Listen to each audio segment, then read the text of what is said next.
री रे रे रे रे ना द न न री रे रे री रे रे री रे नू रा ना ना रा रा ना ना ना री रा ना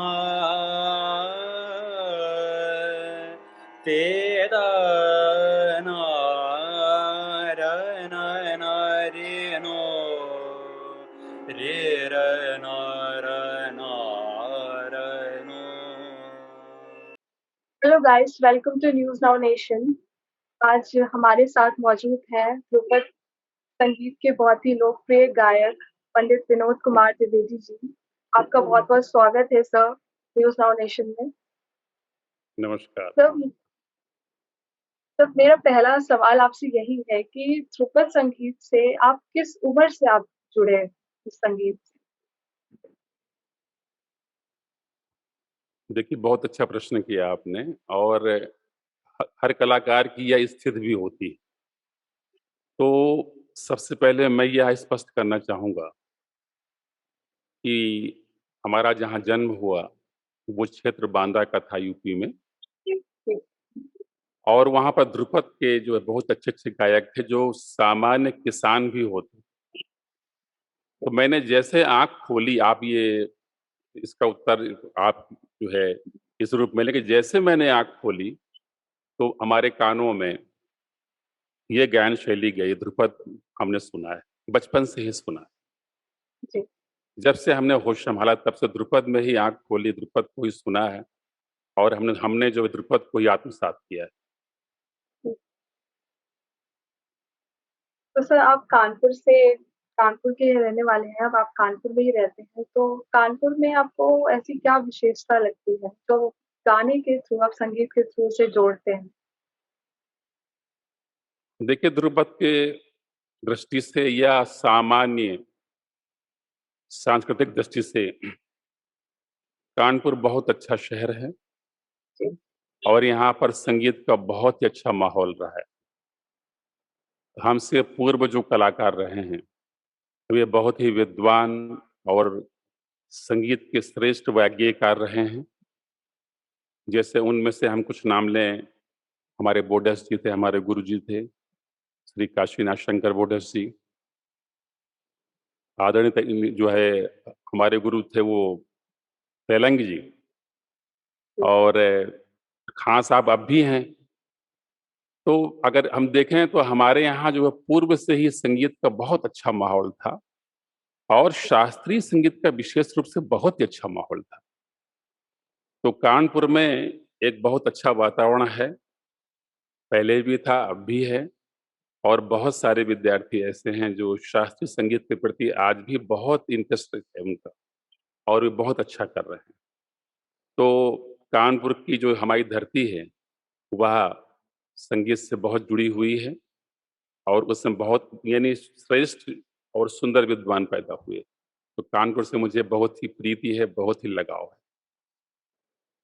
सर ध्रुपद का मतलब क्या होता है? बहुत से लोग इस चीज़ से मतलब नहीं वाकिफ़ हैं, आजकल की जनरेशन स्पेशली नहीं समझती है वो चीज़ कि अगर वो देखती है टीवी वगैरह में अगर ये संगीत चालू हो जाता है, तो आजकल की जनरेशन में कुछ लोग जो हैं, उनको बोरिंग लगता है, हटा देते हैं, उनको पॉप, रॉक ये सब म्यूज़िक ज़्यादा समझ में आते हैं। तो इससे क्या देखिए, एक मेरा आपसे निवेदन है जी, कि इस जो है शब्द को थोड़ा-सा यानी हम लोग हटा लें कि जी, हमको बोरिंग लगता है। हाँ, मेरी मान्यता यह है कि शास्त्रीय संगीत वही है, जी, जो सब प्रकार से प्रिय हो और आनंद दे। यदि शास्त्रीय संगीत में आनंद की क्षमता नहीं है, तो फिर वो कोई और संगीत। जैसे आप यदि आप जो वेदों में जाएँ, शास्त्रों में जाएँ, पुराणों में जाएँ, आगे जाएँ, पीछे जाएँ, तो पूर्व काल में हमारे हमारे भगवान कृष्ण थे और वो बाँसुरी में क्या फ़िल्मी गाना बजाते होंगे, वो सब शास्त्रीय संगीत हो। उनके बारे में कहा जाता है, जब हरि मुरली अधर धरत, थिर चर चर थिर थकित रहत सब, जमुना जल न बहत। यानी जब वो बाँसुरी बजाते थे, तो पानी भी ठहर जाता था। हुँ। जो चलने वाले लोग हैं वे ठहर जाते थे, रुक जाते थे, और जो जड़ थे वे चलने लगते थे। तो शास्त्रीय संगीत की विशेषता यही है कि जो आपकी आत्मा को विशुद्ध कर दे, जी। मन को तृप्त कर दे। अब हो सकता है कि हम लोगों से कहीं चूक हुई हो कि हमने शास्त्रीय संगीत को ऐसा प्रस्तुत किया है कि कुछ लोगों ने कह दिया बोरिंग हो जाता है। तो ये हमारा दोष हो सकता है। जैसे हम लोग कहते हैं कि देशी घी आप ले आइए, तो अगर देशी घी को खाने के बाद में कुछ आपको स्वाद नहीं मिला, आपका स्वास्थ्य नहीं बना, तो ये दोष जो है देसी घी का नहीं है, ये बेचने वालों का दोष है। जी। तो हमारा भारतीय शास्त्रीय संगीत हर तरह से शाश्वत है, प्रमाणित है और आनंद को देने वाला है। फिर आपने जो पूछा कि आजकल की पीढ़ी, इधर करीब 20 वर्षों से आप देखिए, आकलन करिए, आज हमारे देश का युवक शास्त्रीय संगीत को बहुत महत्व दे रहा है। वो चाहे ध्रुपद के जी। क्षेत्र में हो, चाहे ख्याल के क्षेत्र में हो। और हमारा शास्त्रीय संगीत बहुत ही पल्लवित पुष्पित हो रहा है। आपने पूछा ध्रुपद क्या है? मैं आपको सामान्य भाषा में बताऊं कि आपने पद सुना है, मीराबाई के पद, सूरदास जी जी, के जी। पद, तुलसीदास जी के पद सुने ही होंगे। तो पद का अर्थ होता है भजन, जी। यही तो होता है ना, ध्रुव पद। अब हमारी पद की ऐसी गायकी हो जो ध्रुव के समान अटल हो। सभी लोग जानते हैं ध्रुव की जो है क्या विशेषता होती है। तो अब वो अटल कैसे होगा? जब उस भजन में हम शास्त्रीय संगीत को जोड़ेंगे। हमारे राग के जी। कुछ नियम होते हैं, कुछ उनके प्रिंसिपल्स होते हैं, सिद्धांत होते हैं, एक निश्चित ताल होती है और एक उसका निश्चित स्वरूप होता है। यदि हम थोड़ा बहुत भी कुछ उसमें फर्क कर दें, तो वह परिवर्तन राग को च्युत से कर देता है, अलग कर देता है और राग हमारा नष्ट हो सकता है। तो राग ईश्वर का स्वरूप है। तो राग तत्व माने ईश्वर का दर्शन। राग गायन केवल कुछ स्वरों को गाना नहीं होता, वो एक प्रकार का फिगर है, एक जी। चित्र बनता है और मतलब उसमें साक्षात ईश्वर का दर्शन होता है। तो ऐसा भजन जो हमारे मध्य में राग और जो है ताल से हर तरह से व्यवस्थित हो और दिव्यता का अनुभव कराता हो, देवत्व का दर्शन कराता हो, हम उसको ध्रुपद कह सकते हैं। और इसके बारे में मैंने कुछ लिखा भी था। जी। ये मेरी भावनाएं हैं, ध्रुपद है क्या? जी। शायद आपको जो है ठीक से आ जाएगा समझ में। हाँ, बिल्कुल। मेरे मन की कल्पना है, ध्रुपद अंतर्नाद है। ध्रुपद अंतर्नाद है, अचल अटल गतिमान, जी। योग मार्ग आराधना, सुर लय ताल प्रमाण। अभी जो मैं बोल रहा था, छंद सकल, छंद सकल अभिव्यक्ति रस, सुंदर भाव प्रधान, शुद्ध सरल शुचि गूढ़ अति, गुणजन करत बखान। अति गंभीर, इसलिए लोग इसको कहते मर्दानी गायकी है। ऐसा नहीं, महिलाएं भी गाती हैं, लेकिन एक हमारी सोच बन गई। अति गंभीर पद्धति पूरन, मान सिंह की आन, सकल गुणन भरी माधुरी, हरिदास की प्राण। सांगीतिक हर विधा की, आज जो आप ख्याल सुन रहे हैं या कोई भी संगीत सुन रहे हैं, तो हमारे यहाँ ध्रुपद के पश्चात ये सब कुछ ध्रुपद से कुछ ना कुछ लिया गया है। सांगीतिक हर विधा की जननी इसको जान, साम वेद पोषित विमल, ध्रुपद गान महान। ये जो मैंने लिखा है, मेरी सोच है, कल्पना है, तो मेरे हिसाब से सब कुछ आ गया होगा कि ये ध्रुपद क्या होता है। और मैंने पहले बताया कि एक प्रकार का पद जो बहुत ही व्यवस्थित अनुशासन में गाया जाए शास्त्रीय हाँ। संगीत की दृष्टि, वह ध्रुपद है। तो मेरा एक और क्वेश्चन है आपसे, जैसे आपने ध्रुपद हर जगह बहुत सी जगह आप गए होंगे, आपने अपना स्टेज शेयर किया होगा, बहुत लोग आपसे प्रभावित हुए। आपका बेस्ट कौन-सा था जिसमें मतलब आपको आज जब भी आप याद करते हो तो लग आप हँसते हो या लगता होगा कि क्या वो भी दिन था? कुछ ऐसी मेमोरी? बहुत अच्छा प्रश्न है आपका। हर कलाकार के जीवन में ऐसा कहीं न कहीं घटित होता ही। जी। तो मुझे अपने बचपन की याद आ रही, मैं हाई स्कूल में था और वहाँ पर राष्ट्रीय पर्व जो है, उसमें मनाया जा रहा था। तो सभी बच्चों के नाम लिखे गए कि भाई ये जो बच्चे प्रस्तुत करेंगे। तो सभी लोगों ने अपना-अपना ज्ञान प्रस्तुत किया। हमारा नाम बुलाया गया तो मैं भी गया। तो ये एक संयोग कहिए कि हमको ध्रुपद ही आता था। जी। हमको ध्रुपद के अलावा कुछ यानी कोई गाना नहीं आता था। जी। तो हमने ध्रुपद गा दिया। तो वहाँ लोग देखने लगे, अरे यार ये जो है होने क्या लगा भाई? क्या हो रहा है? संयोग से मेरे पिताजी भी गए थे वहाँ पर। ये ये बात है 1975 की और स्थान है हमीरपुर, यूपी में, भरुआ समेरपुर। तो मेरा ज्ञान जब पूरा हो गया तो मैं गया पिताजी के पास बैठ गया और मैंने पूछा कैसा रहा मेरा गाना? तो मेरे पिताजी ने कहा कि अरे तुम हर जगह ध्रुपद ही गाने लगते हो। देखो तुमसे पहले गाया था उस बच्चे ने जहाँ डाल-डाल पर सोने की चिड़िया करती है बसेरा। उसने क्या गाना गाया था, क्या बात है! तो मैं थोड़ा-सा मन मार के बैठ गया कि भाई हमको जब आता ही नहीं है ध्रुपद के अलावा तो हम जो है, हम क्या करें मजबूरी है हमारी। खैर 15 अगस्त का कार्यक्रम संपन्न हुआ और जब कार्यक्रम हो गया तो हमारे विद्यालय के जो प्रधानाचार्य थे, तो सबसे अंत में उनकी स्पीच होनी थी, तो वो खड़े हुए जी। बोलने के लिए। तो उन्होंने कहा कि आज मुझे बहुत खुशी है, बहुत गर्व भी है कि हमारे विद्यालय का एक छात्र विनोद कुमार द्विवेदी, वो ध्रुपद गाता है। ये कितनी खुशी की बात है और उन्होंने 1975 में आप लोगों ने नहीं देखा होगा, एक 5 का नोट आता था, इतना बड़ा आता था, बहुत बड़ा-सा और ₹5 की बहुत बड़ी कीमत होती। उन्होंने अनाउंस किया कि भाई कहाँ है विनोद द्विवेदी? वो आएँ और मेरी ओर से वो जो है ₹5 का पुरस्कार।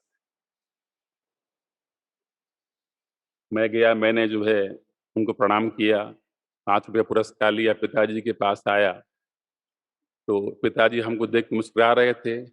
फिर क्या पिताजी कहने लगे कि भाई देखो गाना तो अच्छा उसी का था, तुमको मिल गया इनाम। तो ये बचपन से रहा है कि मेरे मन में था ध्रुपद गायकों के प्रति बहुत सम्मान भाव है। जी।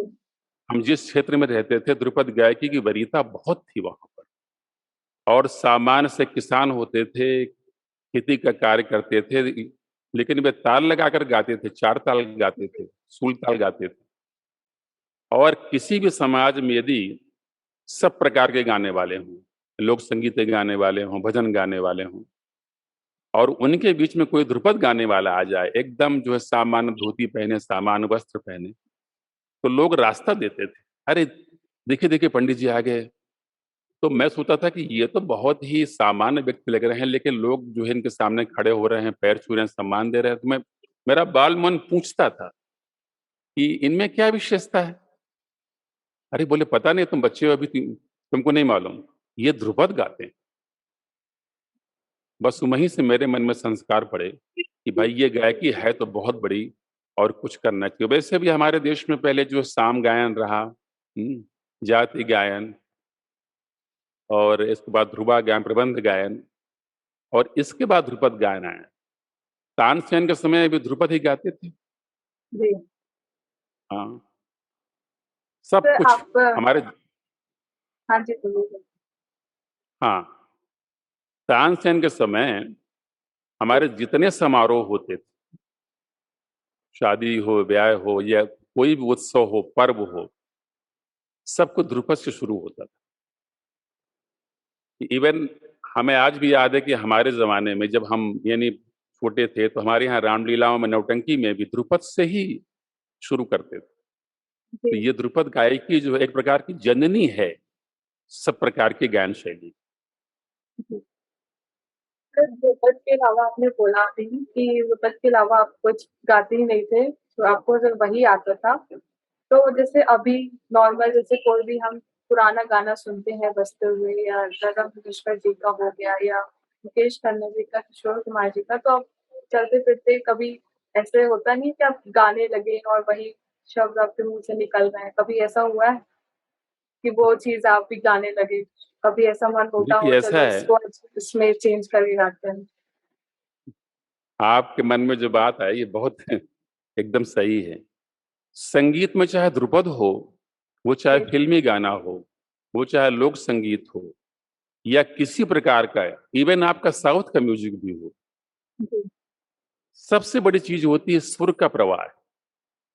और किसी भी प्रकार के संगीत में जो सुर का एक सैलाब होता है, प्रवाह होता है, एक धारा होती है स्ट्रीम, वो व्यक्ति को शब्द ना मालूम होने के बाद भी खींच लेती है। जैसे मैंने जी, अभी कहा था कि बांसुरी में कोई फिल्मी गाना नहीं बजता होगा भगवान कृष्ण की, जी, केवल स्वर थे। तो जहां से शब्द की सामर्थ्य छूट जाती है, वहां से नाद ब्रह्म का स्वर हो शुरू होता है। तो ये तो देखिए स्वाभाविक है। कोई भी फिल्मी गाना है या लोक संगीत है या भजन है, अगर उसके सुर में तासीर है, चमक है, तो और किसी व्यक्ति के अंदर सुर है, तो वो खींचेगा और वो गाएगा ही। वो अपने आप को बचाने के लिए ये कह सकता है कि मैं तो ध्रुपद गाता हूँ, मैं ख्याल गाता हूँ, मैं जो ठुमरी गाता हूँ, मैं लोक संगीत गाता हूँ। लेकिन यदि लोक संगीत गाने वाला व्यक्ति भी है, हमें कई मंचों का अनुभव है कि मैंने ध्रुपद लोगों से गवाया जो कभी नहीं गाए थे, महिलाएं भी थी, उन्होंने कभी ध्रुपद सुना नहीं था, और उनसे मैंने ध्रुपद गवाया और फिर पूछा आपको कैसा लगा। तो एक महिला बोली कि अरे मैं तो सोचती थी कि बहुत कठिन होता है, आपने तो इतना सरल करके गाया कि जैसे भजन गा रहे हो। तो हमने कहा ध्रुपद भजन ही है। तो संगीत कोई भी हो, फिल्म संगीत भी यदि है और उसके सुर में तासीर है, देखिए रूह ही गाती है, रूह ही बजाती है। अगर उसमें उनके सुर में तासीर है, तो फिल्मी गाना देखिए, फिल्मी संगीत हमारा पुराना देखिए, सब रागों में जी, था, तालों में जी, था, बहुत सारे राग आए हैं। तो अगर वो शुद्ध है, सुर में है, ताल में है, और शब्द का भी प्रभाव है, तो एक से एक शास्त्रीय संगीत गायक भी उसको गाना पसंद करेगा। हो सकता है मेरे मुंह से भी निकलता ही होगा। जी। फिर आप क्लासेस वगैरह लेते हैं? आपने आपका हाँ, विद्यालय भी है, रंजना देवी संगीत महाविद्यालय, तो जी जी। उसके बारे में आप कुछ बताइए, कब उसकी आपने स्थापना वगैरह करी? क्या सोचा कि आप अब हम ये महाविद्यालय खोले, बच्चों को शिक्षा दें, ध्रुपद संगीत सिखाएँ? देखिए कानपुर में हमारे यहाँ संगीत के बहुत सारे विद्वान हुए हैं, आज भी बहुत गुणी लोग हैं, पहले भी थे। लेकिन एक बार मेरे मन में यह जिज्ञासा हुई कि मैं अपने अपने ढंग से बच्चों को शिक्षित करूं संगीत में। जी, अब देखिए संगीत में केवल कोचिंग पढ़ा करके संगीत को आप डेवलप नहीं कर सकते। जी, कि आपने कोचिंग पढ़ा दी कि भाई देखिए ये राग है, ये इसका आरोह अवरोह है, ये आलाप है, ये तान है, ये बंदिश है।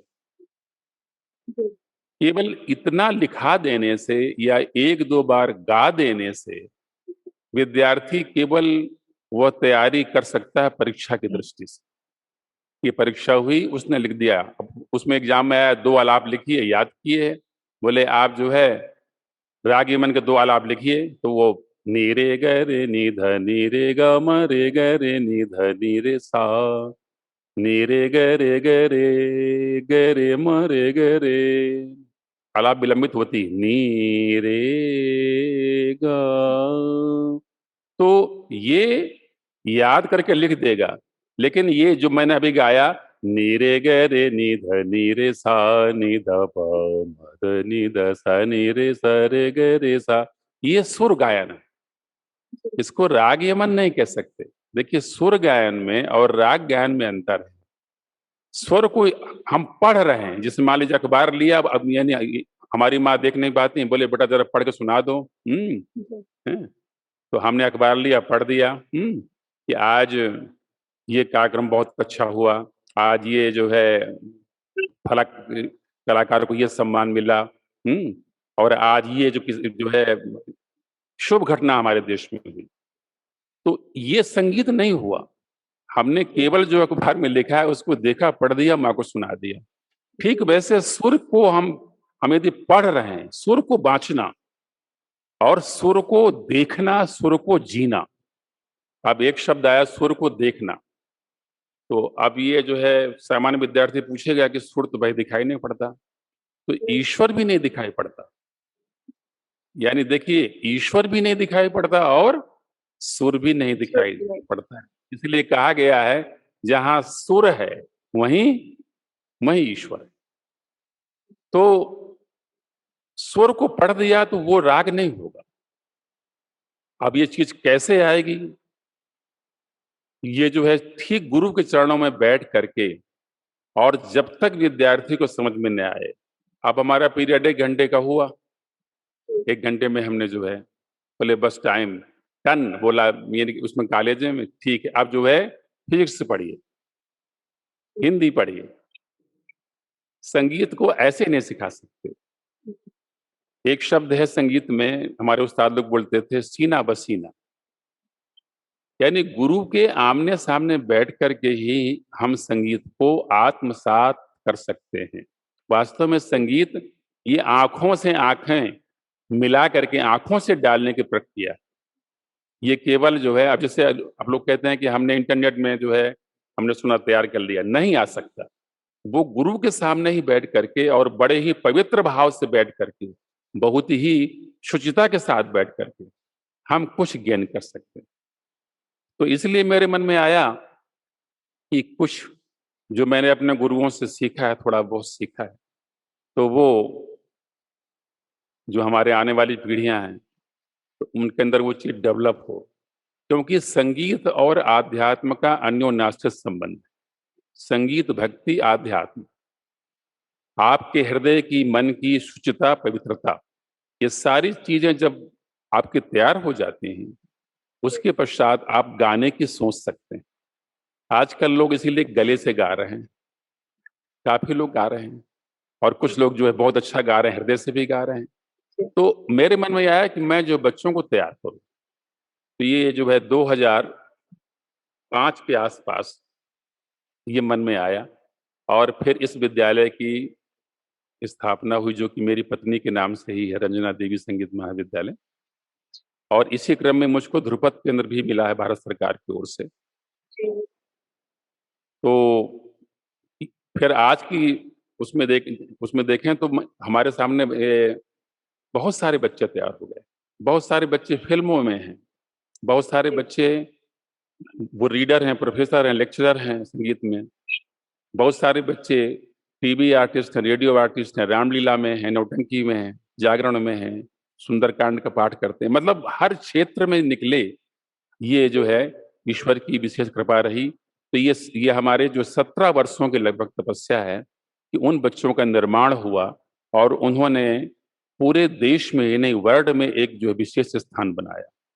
जी।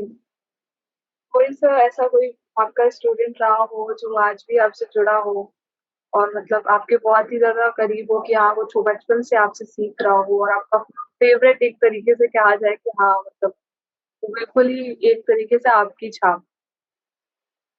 मतलब देखिए, नाम लेना, मतलब किसी का नाम लेना उचित नहीं है यहाँ, क्योंकि सार्वजनिक जी, मंच है एक तरह से ये। जी, लेकिन ये अन्य विषय में हो सकता है कि हमने किसी से मैथ पढ़ी और उनको भूल गए।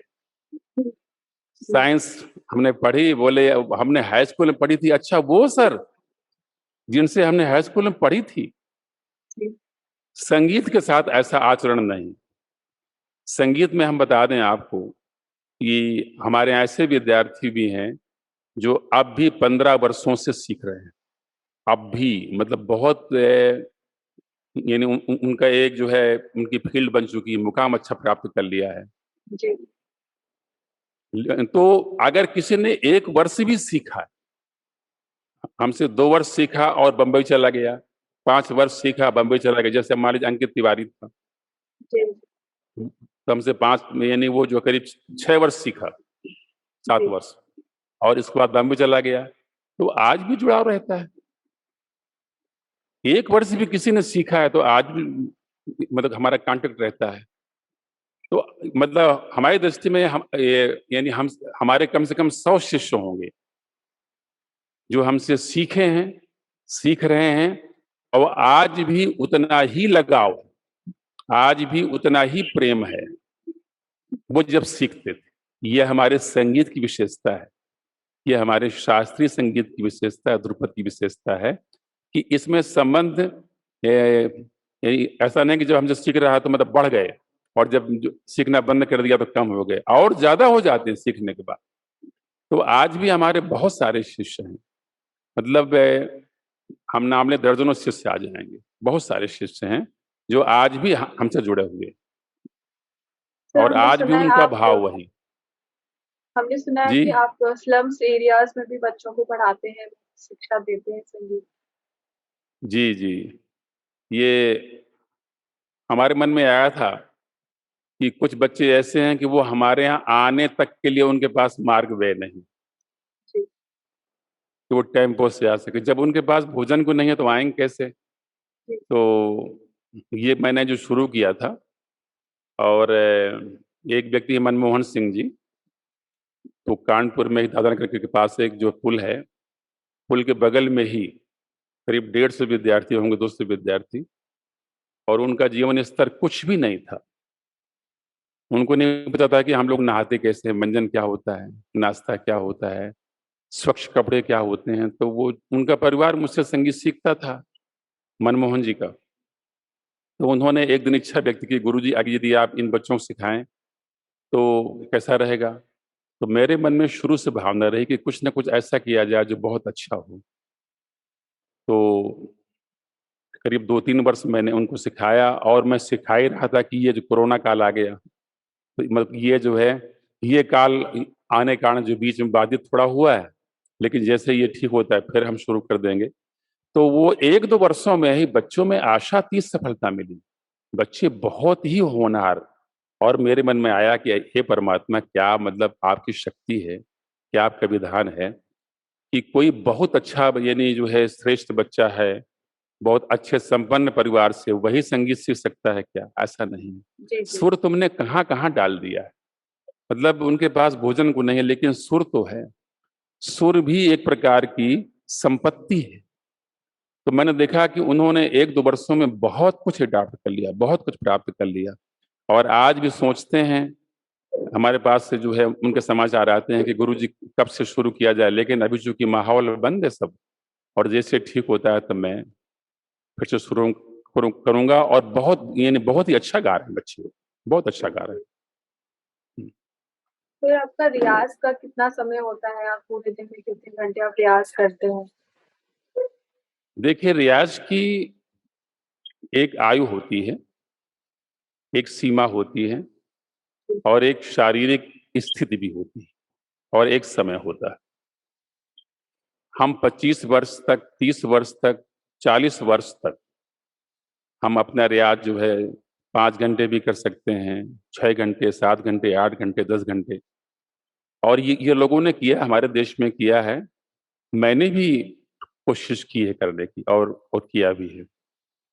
इसके पश्चात समय के अनुसार, यानी आपके अंदर वो चीज जब कुछ प्राप्त होने लगती है, और एक निश्चित आयु आने के पश्चात आपका रियाज केवल ये नहीं कि हम तानपुरा लेके बैठेंगे, हम हारमोनियम लेके बैठेंगे, या कोई वाद्य लेके बैठेंगे और उससे रियाज करेंगे। तो पहले का रियाज हमारा 5 घंटे का, आज यदि हम 1 घंटे ही बैठ गए तो वो बराबर हो जाता है। नंबर 2, जो स्टेज प्रोग्राम होते हैं, रोजी मान लीजिए प्रोग्राम होना है, उससे भी रियाज हो जाता है। और इसके पश्चात नंबर 3, रियाज की जो इस समय स्टेज आती है इस आयु में, वह है चिंतन। 1 घंटे भी हम बैठ जाए तानपुरा लेकर के, और फिर चिंतन शाश्वत होता है। 8 घंटे हो रहा है, 10 घंटे हो रहा है, हम यानी हम जब तक जग रहे हैं, रास्ते में जा रहे हैं, तो हम राग के बारे में सोच रहे हैं, हम ताल के बारे में सोच रहे हैं। तो हमारा ये चिंतन शाश्वत ही रहता है। कभी कभी तो नींद में भी जो है मतलब कुछ ना कुछ होने लगता है। तो ये जो है रियाज के जो है हमारे कुछ प्रकार बदल जाते हैं, आयु की दृष्टि से, समय की दृष्टि से, व्यस्तता की दृष्टि से। 25 वर्ष की आयु में केवल एक लक्ष्य है, रियाज करना है, खाना है, रियाज करना है, खाना। अब समय बदला है, यानी बच्चे पढ़ाई भी करते हैं, लेकिन पूर्व काल में आज से जो है 60 साल पहले, 17 साल पहले, बोले आप क्या कर रहे हैं? बोले रियाज कर रहे हैं। मतलब रियाज करना ही एक काम था। जैसे हमारे यहाँ भीमसेन जी वगैरह जो 12-12 घंटे रियाज करते थे, 15-15 घंटे करते थे। तो रियाज करना ही उनका जॉब था, गुड जॉब। अब यदि बच्चा एक विद्यार्थी आज की डेट में वो 12 घंटे रियाज करेगा तो वो जो है भाई कब सोएगा, कब स्कूल जाएगा, कब होमवर्क करेगा। तो एक अंतर और भी आया है कि पूर्व काल की तुलना में आज का विद्यार्थी ज्यादा जागरूक है, वो जी। अधिक होशियार है। जो हमारे पहले के विद्यार्थी थे वो अगर किसी काम को 2 घंटे में कर पाते थे, तो आज का विद्यार्थी 30 मिनट में करने की क्षमता रखता है। तो यही मैंने कहा, परिवर्तन होते रहते हैं। तो आज की आयु की दृष्टि से हमारा रियाज जो है सबसे अधिक चिंतन में और उसमें स्टेज में होता है। 1 घंटे भी लेके बैठ गए तो बहुत होता है वो। तो ये आपके क्रम बेटे होता है। आयुषी भी मतलब ध्रुपद बहुत अच्छा संगीत वो भी करते हैं। आपके साथ ही हम्म देखा है बहुत ज़्यादा शोज़ में वो भी जाते हैं। तो उनके बारे में आपकी क्या हम्म। राय है कि मतलब उनको क्या चीज़ और सीखनी है? कितना और आगे बढ़ना है? देखिए, हमारे लिए वो चाहे हमारा बेटा हो, वो चाहे हमारे शिष्य हो, सब बराबर है। और आज की डेट में हम बताएं कि मैंने सबसे कम अपने बेटे को सिखाया, मैंने शिष्यों को बहुत सिखाया। अब ये बात अलग है कि चूंकि घर में माहौल रहा है, शिष्य भी सीखने आ रहे हैं, तो वो कान में तो पड़ता ही है। जी। तो कान में जो है अधिक पड़ा है, और हमारे बेटे आयुष का चिंतन भी स्वयं का है। वो खुद मतलब जो है राग के बारे में एक अपना फिगर तैयार करता है, सोचता है, डेवलप करता है, और यह संगीत चिंतन का ही विषय। तो अब आपने कहा कितना करना है, तो ये तो मुझसे पूछिए कि मुझे कितना करना है। ये तो जी। अनंत विद्या है। और आप जो यानी आप जितना करते जाएंगे करते जाएंगे करते जाएंगे। हमारे बहुत सारे शिष्य हैं जो बहुत अच्छा ध्रुपद गा रहे हैं, बहुत अच्छे। और आयुष के लोग तारीफ बहुत करते हैं, तो इन्हें हमें खुशी होती है कि मैंने जो है इनको सबसे कम समय दिया है, सबसे कम सिखाया है, लेकिन ये अपना कर रहे हैं, आगे बढ़ रहे हैं। ये भगवान की कृपा ही है, ये हमारे जो गुरुओं की कृपा है। तो हमारे ये जो है कहने का आशय है कि आज तक जो मैं जान पाया हूं कि किसी को संगीतकार बनाया नहीं जा सकता। नहीं तो हर संगीतकार का बेटा संगीतकार ही होता, संगीतज्ञ ही होता। ये ऊपर से बन के आता है व्यक्ति। संगीत के संस्कार पहले जब यानी भगवान भेजता है धरती पे, तो उस बच्चे के अंदर संगीत के संस्कार होते ही हैं। फिर यदि उसको अच्छा वातावरण मिल जाता है, तो वो बिना मतलब ज्यादा प्रयास के भी, यानी उसको बहुत सिखाना नहीं पड़ेगा, और वह पल्लवित पुष्पित होने लगता है। तो हम यही मान सकते हैं कि आयुष में जो यही हुआ है, यही हो रहा है। और वो जो बहुत चिंतनशील हैं, वो हमेशा जो है, जैसे हमने कहा था ना कि हम जो सोचते रहते हैं, वो भी हमेशा सोचते ही रहते हैं राग के बारे में, नए राग के बारे में। क्या इसमें और जो है हम यानी हम कुछ नया कर सकते हैं, उपज के बारे में, बोल बाट के बारे में, साहित्य के बारे में। और कुछ बंदिशें लिखी भी हैं उन्होंने। तो ये सारी चीजें धीरे धीरे जो संस्कार जैसा वातावरण होता है विद्यार्थी को प्राप्त होता है, तो वो आगे बढ़ने लगता है। अब रही बात उनके बारे में सुझाव, तो मैं केवल उनके बारे में ही नहीं, संगीत के जितने विद्यार्थी हमारे या बाहर के भी, उन सभी से यही जो मैं कहना चाहूंगा कि संगीत में शॉर्टकट नहीं है। संगीत को समझिए, पहले सुनिए। 3 फार्मूले मेरे हैं। पहले संगीत को सुनिए, फिर समझिए, और फिर देखिए। संगीत आपको दिखाई दे। ये जब तीनों क्रियाएं होने लगती हैं, तो फिर व्यक्ति आगे बढ़ता है। और कोई किसी को आगे बढ़ा नहीं सकता। और कोई ये चाहे कि यानी हमारे पास क्षमताएं हैं, हमारे पास कोई बल है, हमारे पिताजी इतने बड़े कलाकार हैं तो हमको कुछ मिल जाएगा। अब मान लीजिए हम अपने बेटों को एक जगह भेज दें, अब लोगों ने हमारा सम्मान किया कि हाँ भाई देखो उनका बेटा गवाते हैं, और बेटे ने गाया, और वो जो सब कुछ क्लियर हो गया, दोबारा कोई बुलाएगा उनको? नहीं जी। बुलाएगा। वही व्यक्ति जाएगा जिसके अंदर कुछ होगा। ये समाज में भ्रांति होती है कि मतलब वो जो है उनका सहारा मिल गया, प्रश्रय मिल गया तो वो आगे बढ़ रहा है। आज हर संगीतज्ञ का बेटा संगीतकार ही होता, यदि ये फार्मूला होता।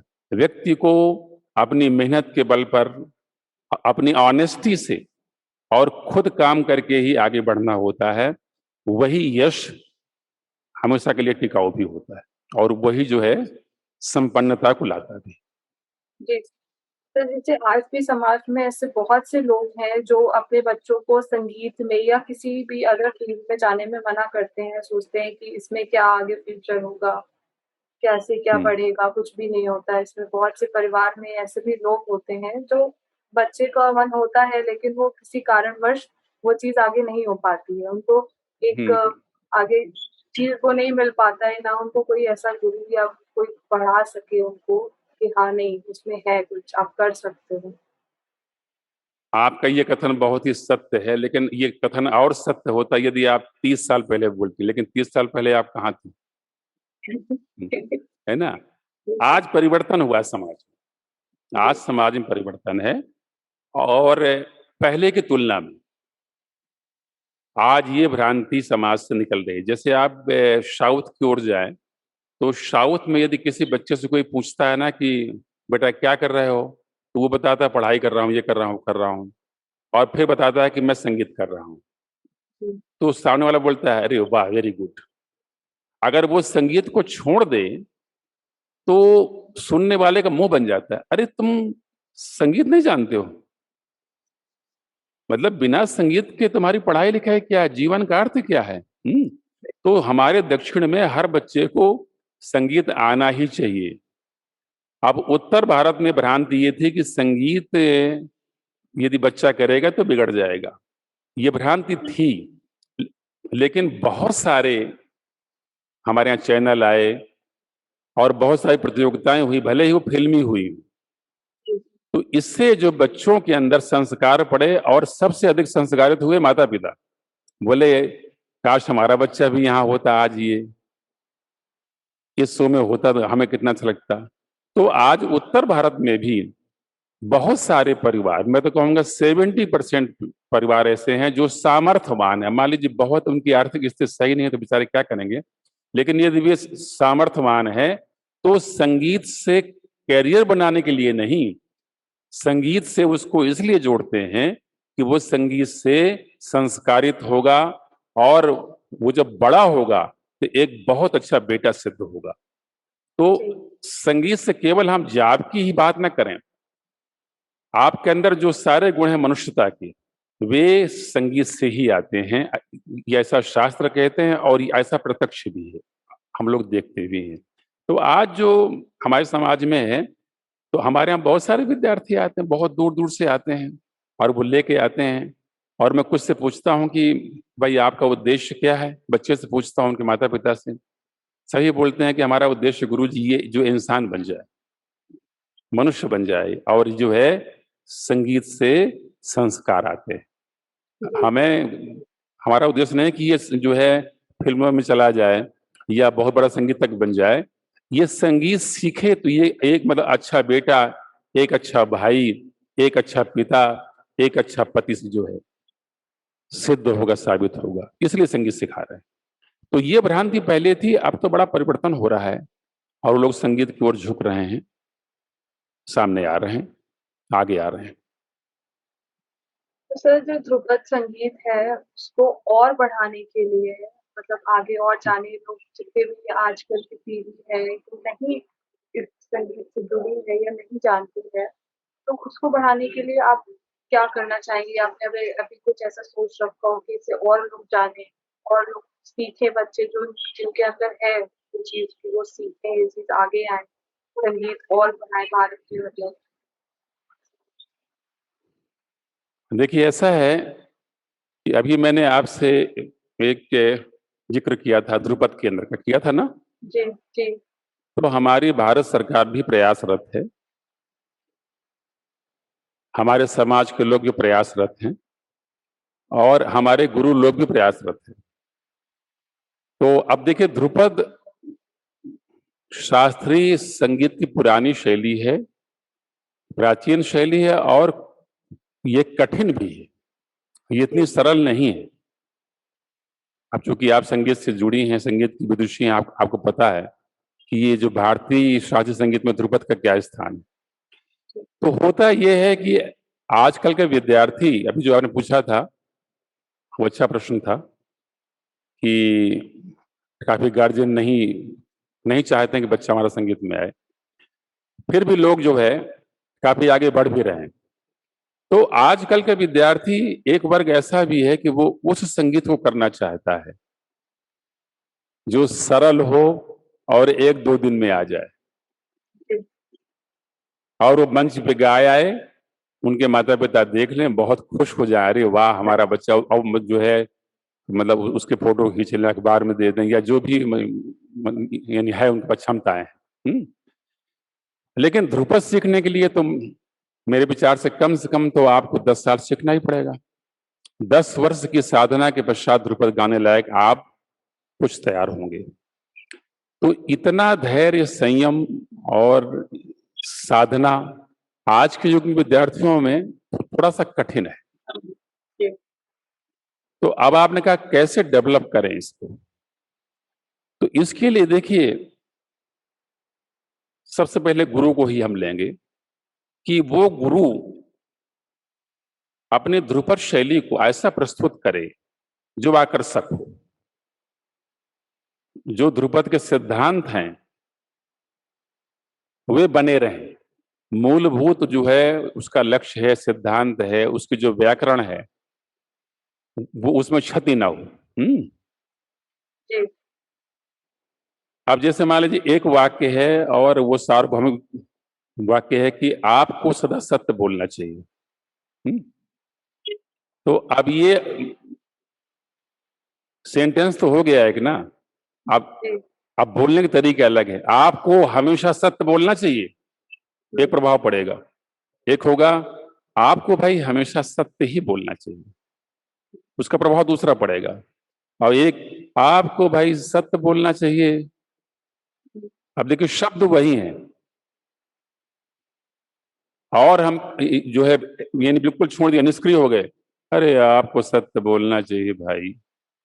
ये चारों सेंटेंस बोलने का प्रभाव अलग अलग है। ऐसे हमारे ध्रुपद के जो व्याकरण है, जो उसका सिद्धांत है, वो निश्चित रूप से बहुत ही आध्यात्मिक है, भक्तिपूर्ण है और वो कठिन भी है। लेकिन हम जैसे एक बच्चे को ए से जेड तक हम लिखना कैसे सिखा देते हैं, बड़ा कठिन काम है ए लिखाना। पहले जब यानी एक माँ लिखाती है अपने बच्चे को, लिखो बेटा ए फॉर एप्पल, बड़ा ए कठिन लगता है उसको।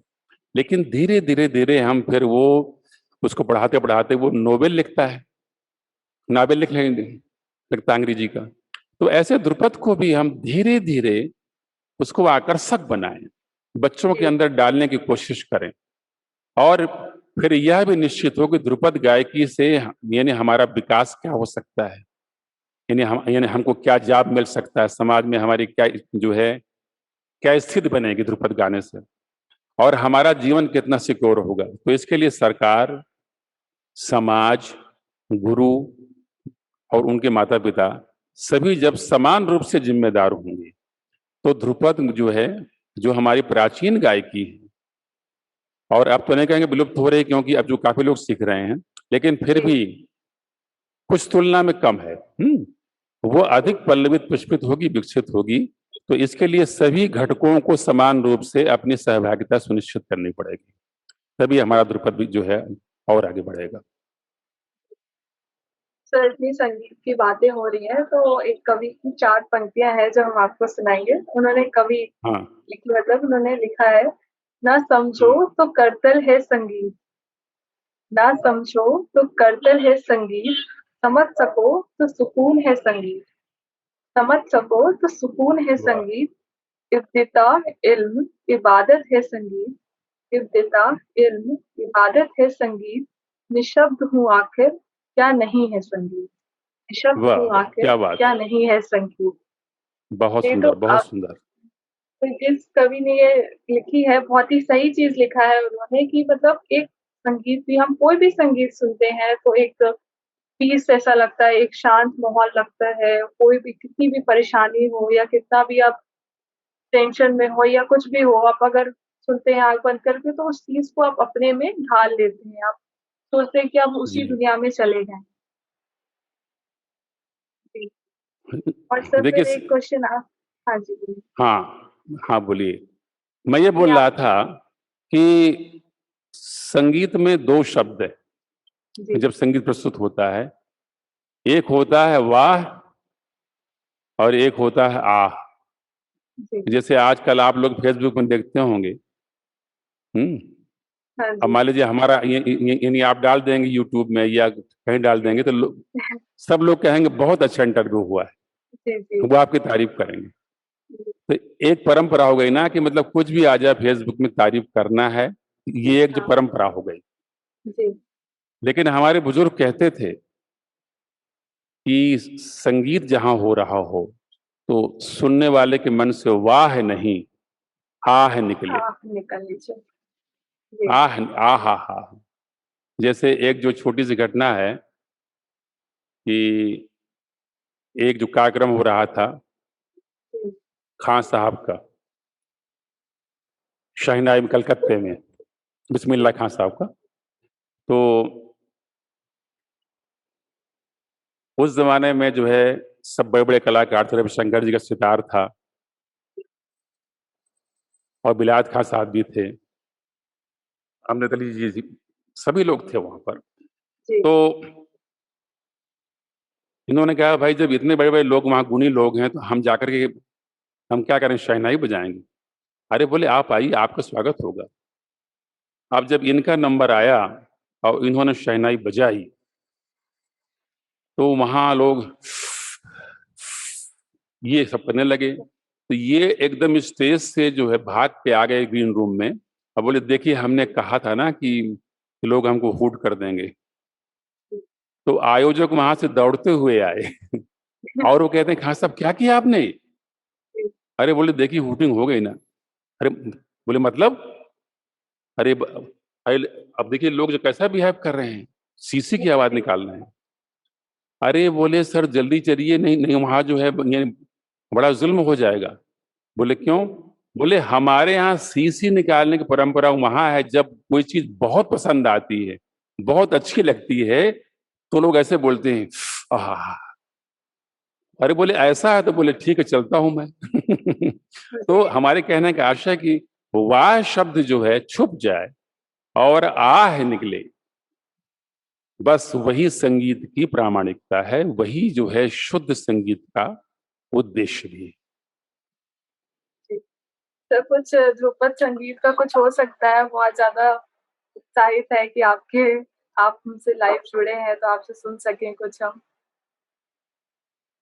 हाँ, हाँ।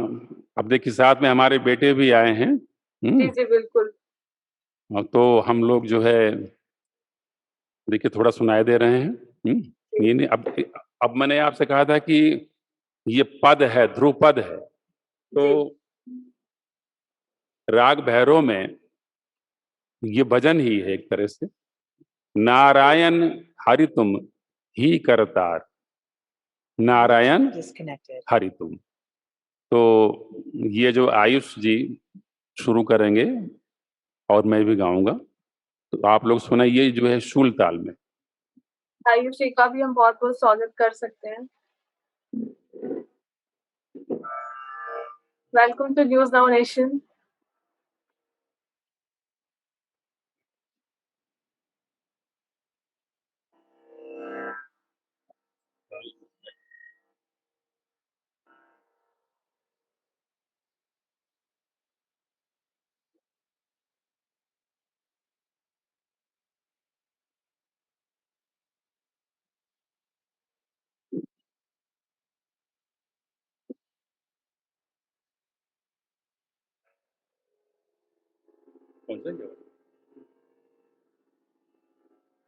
आवाज़ आ रही है तानपुरे की? जी, जी, जी, आ रही।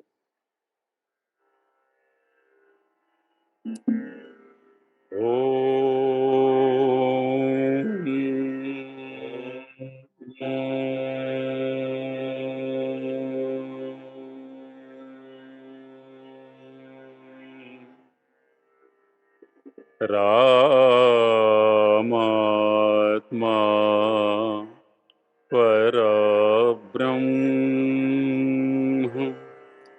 सर्वाध्यक्षा स्वयं गुरु यस्य बोध प्रभावेण शोषयामि भववारिधिम्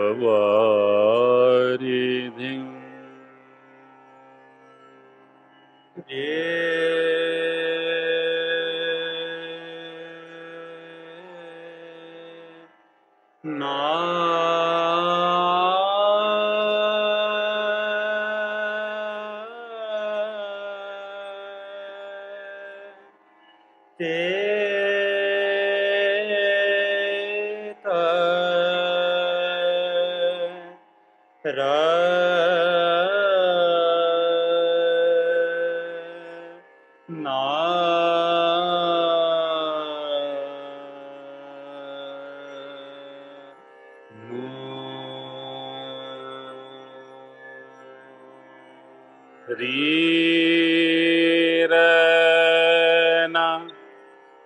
अब ये जो हम लोग नोम तुम के आलाप कर रहे हैं, ये हरि ओम अनंत हरि ही है।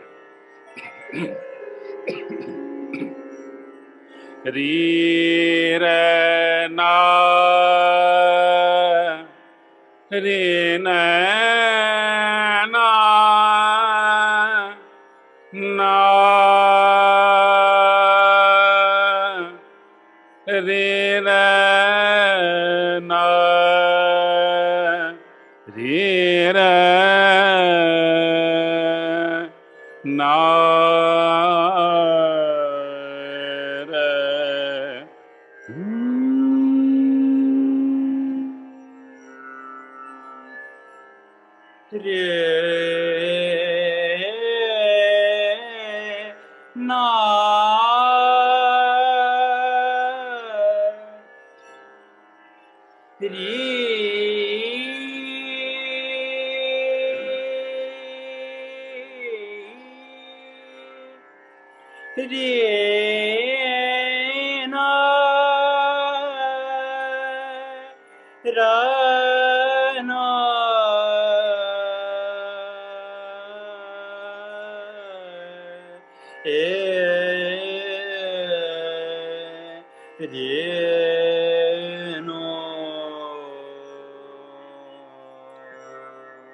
ध्रुपद गायकी में ये 4 खंड के आलाप भी होती है, हम लोग दिखाएंगे संक्षिप्त में, और ये इसका मेन पोर्शन है।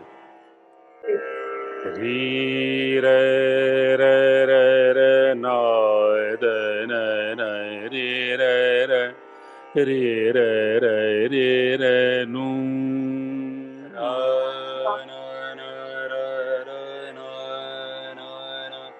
रे रा ना ते दा ना रा ना ना रे नो रे रा ना रा ना रा नो री रे रे ना द न न रे रे ना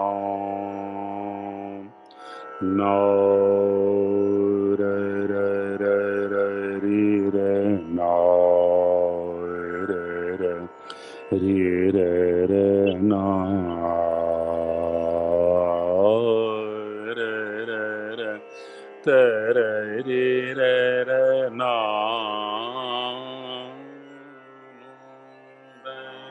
na ra ra ra ra ra ra ra ra ra ri ra ra na ra na ri ra ra na ra na na ra te ra na ra na ri ra ra ra na na na na ri ra ra na na na ri ra ra na na na na ra na na ri ra ra na ri ra ra na ri ra no ra na na ri ra ra na ri ra ra na ra na na na ri no ra na na ra na na ra na na ra Hari Om Narayana Narayana Narayana Narayana Narayana ri ra ra ra na na ri ra ra na na ri ra ra na na na na na na ra na no ra na na ra na ri ra ra na ri ra na na ri ra ra na ri ra na na ri ra ra na ri ra ra na na na na na na re na na re no re na na re anana de ra na na de ra na na re ra na na re na re na ra re na re na na na no re na te ra re na re na na na re ra na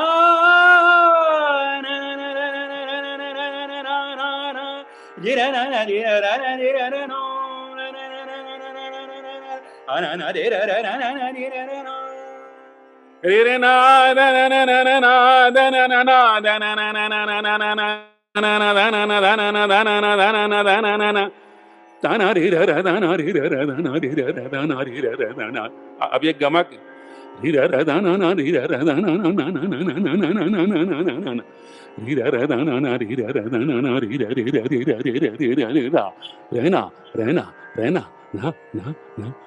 ना ना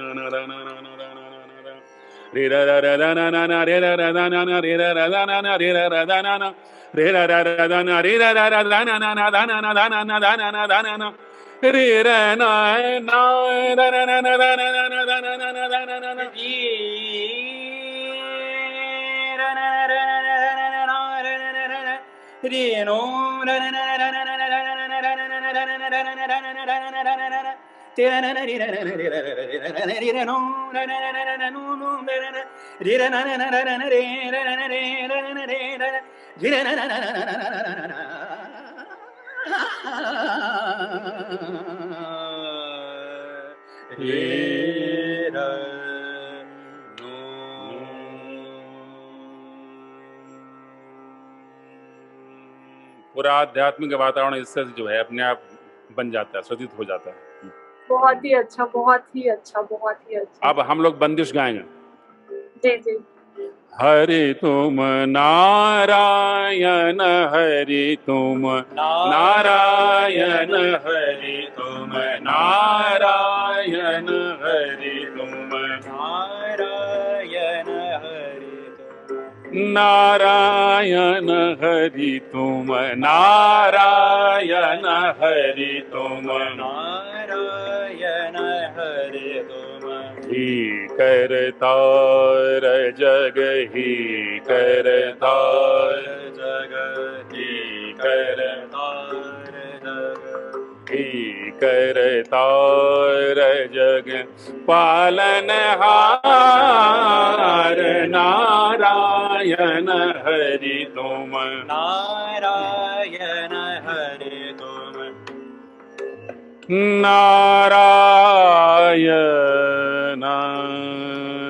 अब ये जो हम बोलेंगे कहीं न कहीं दर्शन होने लगे हैं। नारायण हरि तुम, हरि तुम नारायण, हरि तुम नारायण, हरि तुम नारायण हरि हरि तुम नारायण हरि तुम ही करतार जग पालनहार हरि तुम नारायण हरि तुम। अब देखिए बंधा हुआ संगीत जो होता है वो ये है, बंधा। नारायण हरि तुम नारायण, हरि तुम। इसमें जब हम देखना शुरू करते हैं हमारी दृष्टि जाती है, मेरे नारायण, मेरे नारायण, हरि हरि हरि हरि हरि तुम नारायण, हरि हरि तुम, हरि तुम, हरि तुम नारायण, हरि तुम नारायण हरि तुम ही करतार हरि तुम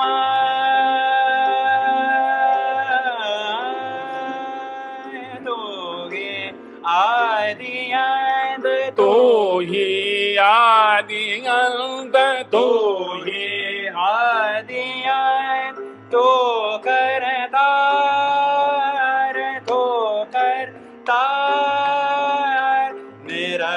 जननी कार नारायण हरि तुम नारायण हरि तुम मेरे नारायण तुम ना तुम ना नारायण हरि तुम नारायण हरि तुम नारायण हरि हरि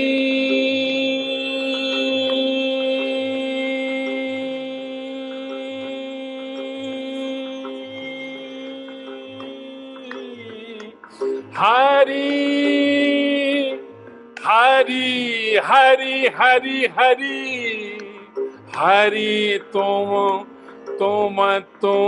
हरि नारायण हरि नारायण हरि तुम नारायण हरि तुम नारायण हरि नारायण हरि तुम नारायण हरि तुम नारायण हरि तुम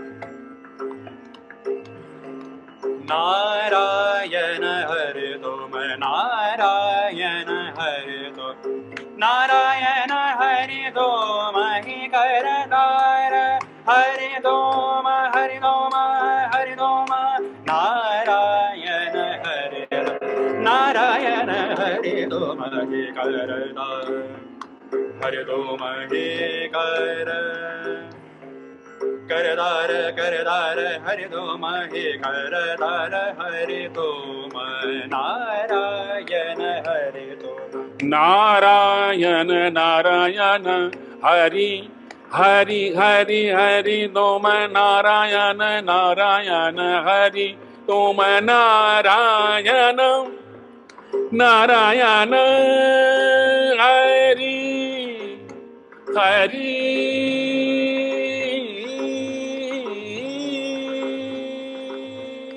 तुम नारायण हरि हरि हरि नारायण हरि तुम नारायण हरि तुम नारायण हरि तुम ही करतार हरि तुम नारायण हरि तुम नारायण हरि तुम हरि तुम नारायण हरि तुम हरि तुम नारायण हरि तुम नारायण हरि तुम नारायण हरि तुम नारायण हरि तुम हरि तुम हरि तुम नारायण